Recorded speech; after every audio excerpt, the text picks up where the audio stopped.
Hey everyone, my name is Kit. This is Americans Learn. And we're at war with Hannibal the Animal again. That damn bastard doesn't know when to give up. All right, jeez. Hey, dude. So in case you don't know, he's still juiced up with the Sabaton song about Caesar crossing the Rubicon.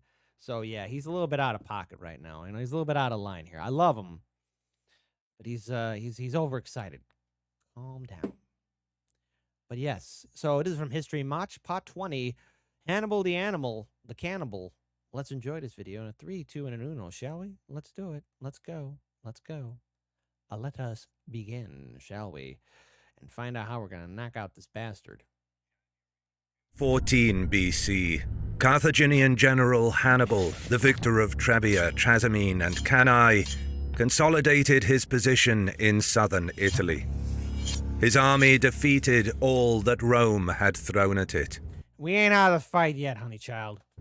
But years of campaigning and lack of support from Carthage had exhausted even his grizzled veterans. Many had been with him for the past 7 years, pacifying the tribes of Iberia, marching through Gaul, and crossing the Alps to bring war into Italy. Yet Rome proved itself an enemy who did not know when he was beaten.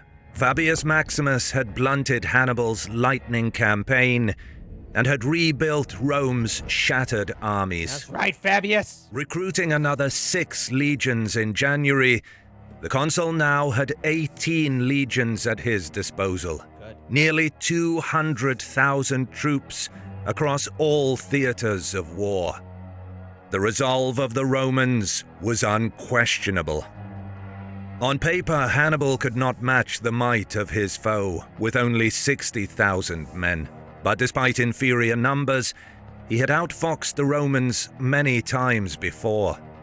If there was one man who understood that in a game of chess, a well-placed pawn can be more powerful than a king, it was Hannibal.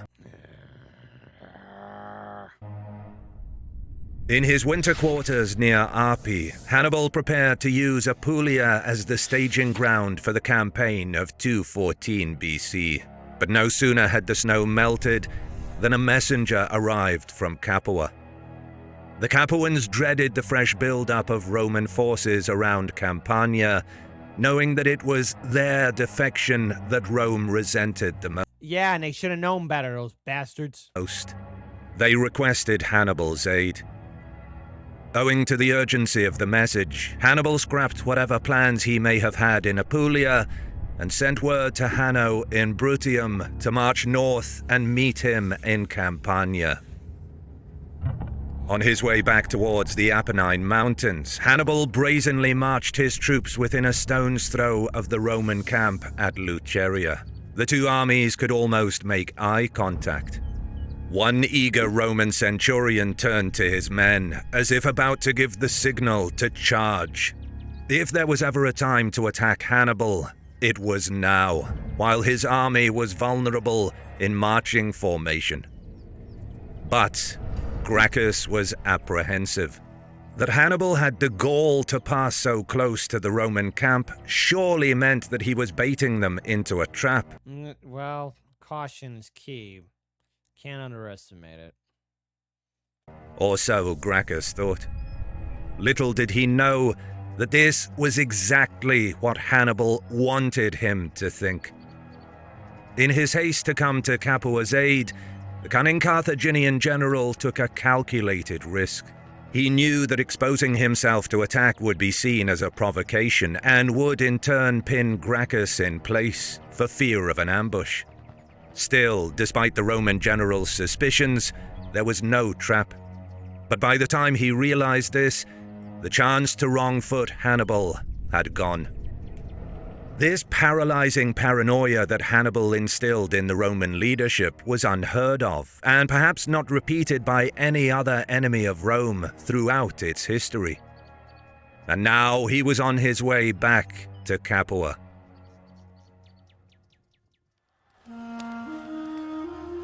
Trailed by Gracchus, Hannibal pillaged the lands of Benevento, seeking to provoke his enemy into a fight.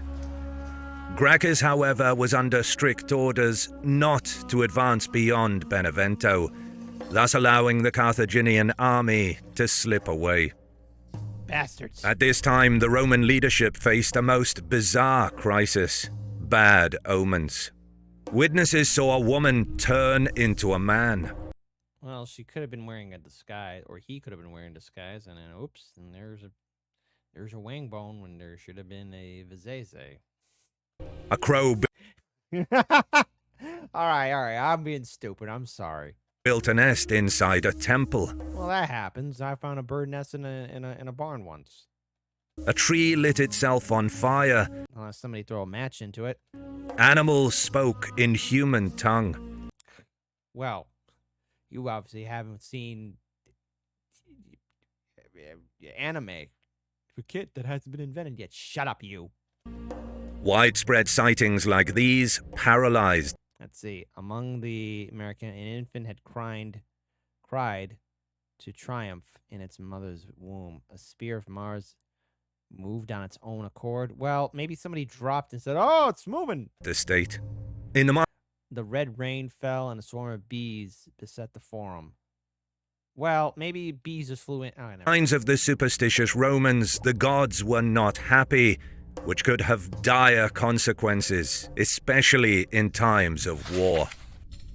Senate proceedings were halted for several weeks so that elaborate rituals could be performed.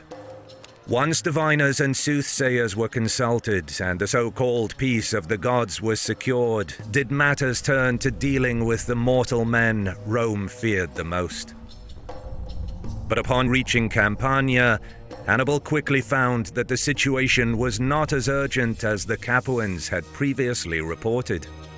Roman presence had increased, it was true, but the Carthaginian general had already prepared for this before leaving Campania at the end of 215 BC. He doubled the garrisons across the region. Fortifications were strengthened. Provisions were stockpiled to last a year. Thus, despite the reports, his presence in Campania was not required. Recalling him from Apulia was a major blunder by the Capuans, for it ruined whatever plans he may have had for the year 214 BC. They got scared like, "Oh, help, help, help." Making matters worse, Quintus Fabius, the son of Fabius Maximus, used Hannibal's absence in Apulia to capture the cities of Aecae and Asculum. Good. Making do, Hannibal besieged the city of Puteoli and plundered the countryside, trying to secure a port closer to his base at Capua. And it was here that he had a most unexpected visit. 5 nobles from Tarentum, a Greek city in southern Italy, had come to meet Hannibal. These men were among many who previously fought for Rome but were captured by the Carthaginians, some at Trasimene, others at Cannae. But because they were non-Romans, Hannibal treated them fairly. Released them to traitors! their homes, declaring he came to Italy only to fight Rome. Traitors! This courtesy paid dividend. It was these Greeks who now believed that they would enjoy greater autonomy if they sided with Carthage. They despised Rome's heavy-handedness Oh, did they say pizza sucks? Well, fuck. and saw their chance to regain their long-lost influence. You see, in its heyday, Tarentum was a major regional power in southern Italy and a leading force in Magna Graecia, its prosperity renowned throughout the ancient world. The city had the best harbor in southeastern Italy and a large, fertile hinterland. But the withdrawal of King Pyrrhus and the subsequent Roman conquest of his allies marked the end of Tarentine hegemony in southern Italy. The city was forced to accept an unequal alliance with Rome, which forced them to support Roman foreign policy, to receive a Roman garrison in its citadel, contribute ships and troops to Rome when it went to war, and pay an annual tribute. Good. Now, more than 50 years later, these harsh economic and military burdens placed on Tarentum and its inexorable assimilation into the Roman-dominated economic system were still the source of irritation for many Tarentines. At the meeting, the 5 nobles declared, A pro-Carthaginian faction was forming in the city. If Hannibal's standard appeared in front of Tarentum, the gates would open. Hannibal welcomed their sentiment and bade them farewell. Soon he will be with them, he said. Meanwhile, Fabius Maximus and Marcellus were again elected consuls. Good. At present, their biggest concern was the alliance between Hannibal and Hieronymus. The Syracusan fleet, joined by the Carthaginian navy, could potentially dominate the seas around Sicily, provide troops and supplies to Hannibal, and help him lock down southern Italy out of Rome's grasp. If this were to happen, Macedon would be further enticed into joining Hannibal, providing yet more men and Damn Macedon. material. The two consuls took this threat so seriously that they outfitted a new fleet, bringing the Roman navy up to around 150 vessels of war, mostly stationed in Bruttium and Sicily. And for the first time in Rome's history, the ships were manned by professional seamen, keeping That's seaman. the Sicilian fleet active at all times was of such importance that the Senate mandated the salaries of the sailors be funded by the wealthy elite, ensuring payments would be on time to avoid any chance of mutiny. On land, the size of the Roman army towered over the Carthaginians. But Hannibal still inspired fear, and on his way to Tarentum, he stopped at Nola for a third time.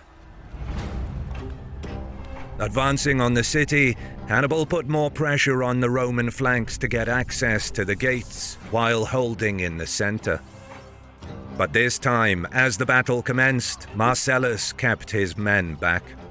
Looking past the chaos of battle, Hannibal noticed that, strangely, Marcellus lacked the initiative he so regularly showed in previous encounters. Sensing that something was wrong, the Carthaginian general ordered his men to pull back. Damn it! His intuition was correct. Damn it!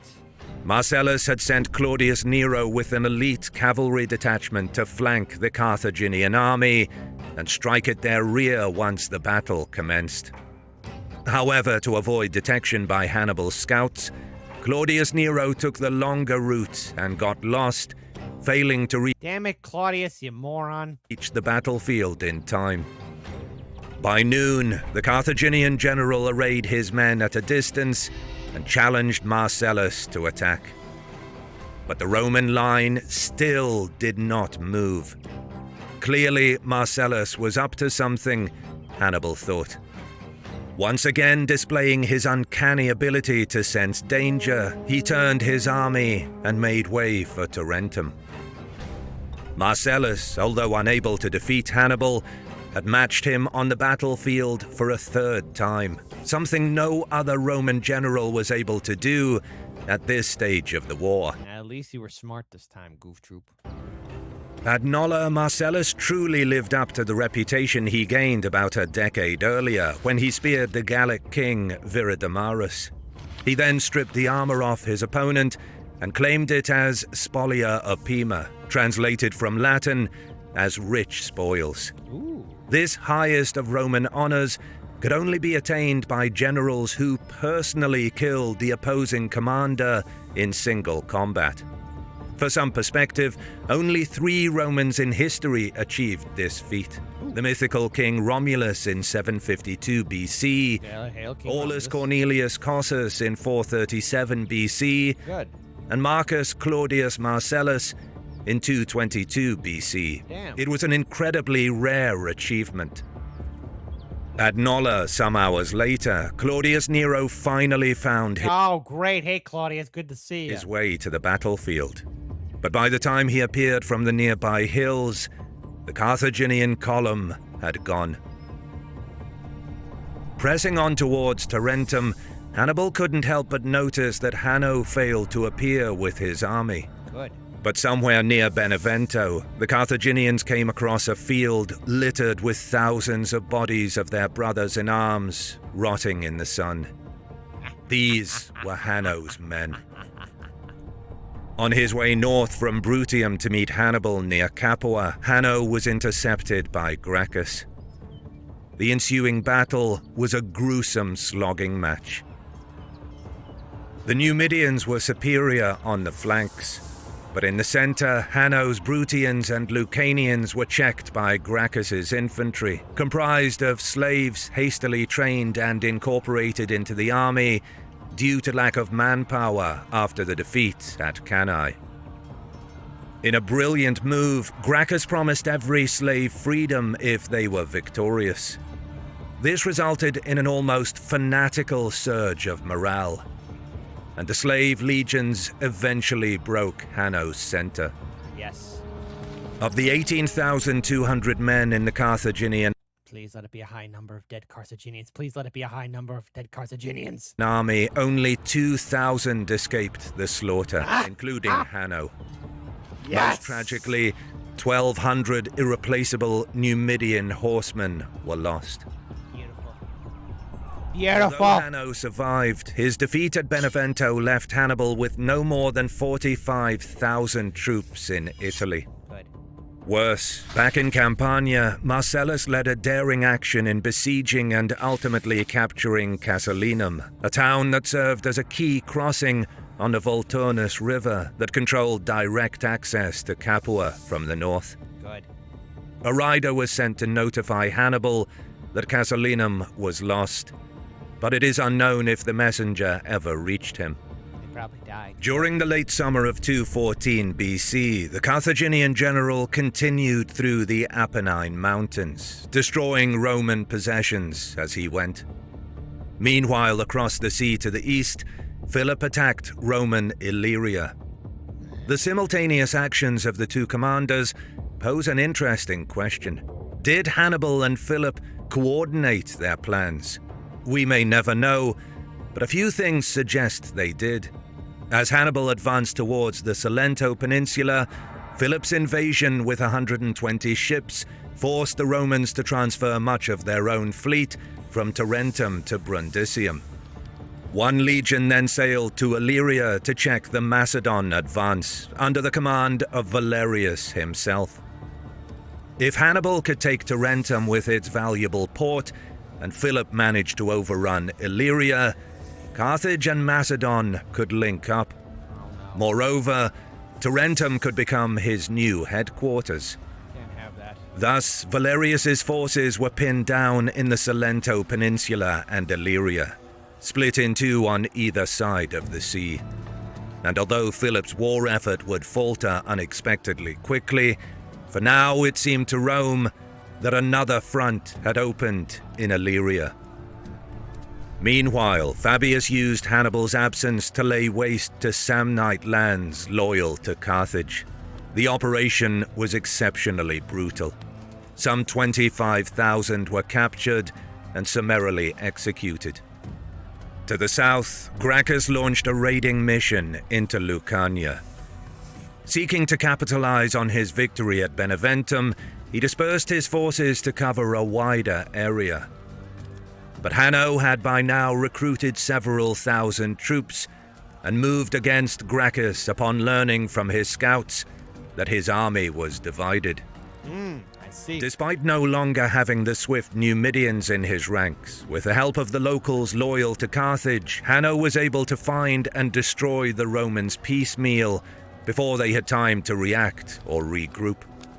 He inflicted on Gracchus the same losses he previously suffered at Beneventum. But more importantly, he repelled the attack on Brutium and Lucania and gained more time to rebuild his army. By early autumn 214 BC, as Hannibal entered Tarentine territory, all plundering stopped. Foragers and raiders stayed with the column as he wanted to win sympathies of the Tarentines. But once he reached the city, to his surprise, no one was there to welcome him. Somehow the Romans found out about the Tarentine conspiracy and took drastic measures. A 5,000-strong Roman garrison was stationed in Tarentum on high alert, Okay. commanded by Marcus Livius Macatus. Another garrison was placed in nearby Metapontum, ready to intervene. More of Valerius's troops were stripped from the Illyrian expedition and placed in Venusia and Brundisium, ready to march to Tarentum's defense at a moment's notice. The increased Roman presence discouraged the cities of the Salento Peninsula from defecting. As an added measure, Machates took hostages from the families of Tarentine aristocrats and sent them to Rome, ensuring the gates of Tarentum would remain closed. Good. All right. Hannibal did not linger. He left the lands of Tarentum intact, as he did not want to abandon plans to win the city over to his side. Marching southwest along the coast, he plundered the towns and countryside around Metapontum, advancing as far as Heraclea unchallenged, before turning north towards Apulia. Burning and pillaging as he went, his aim was to demonstrate Rome's inability or unwillingness to protect its Italiate Greek allies. This was a strong message to his supporters in Tarentum.